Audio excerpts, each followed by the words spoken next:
Have you ever heard someone say that I'm finally going to start working out because I'm tired of the way I look, I'm tired of being exhausted, and I want to do something constructive with my life and with my time? Have you ever heard this? I'm sure that you have. I've heard it numerous times and it makes me sick.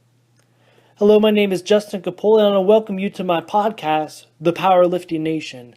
And this afternoon we're going to look at why an individual says they're going to work out, they're going to start going to the gym, but they don't.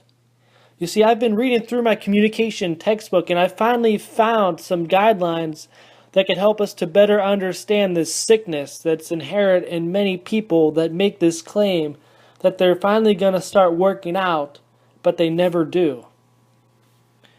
Now, we found this in the social attribution error. Now, let me give you some background and describe what this is.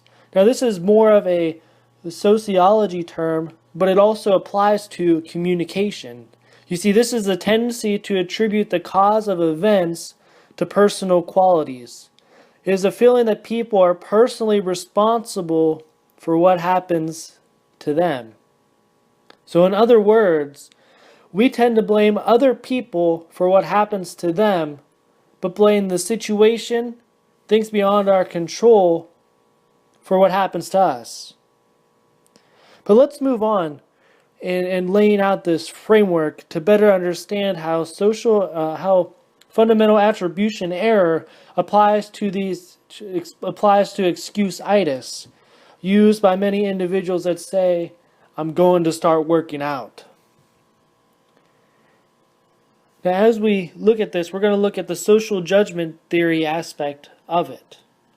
And this is how we make judgments about statements we hear.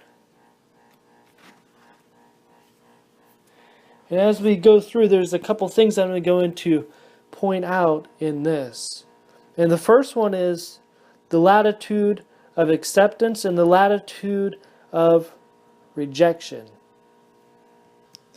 Both of these are tied into your ego involvement, and your ego involvement is the sense of personal relevance that you feel towards an issue.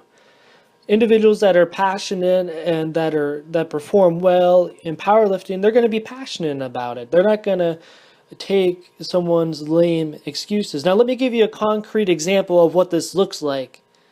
So my latitude of rejection will be very high for an individual that tells me their excuse for not going to the gym to work out was because they're tired, or because they were sore, or because they just didn't feel like it. Things like that would just light a match. I would be very upset with them.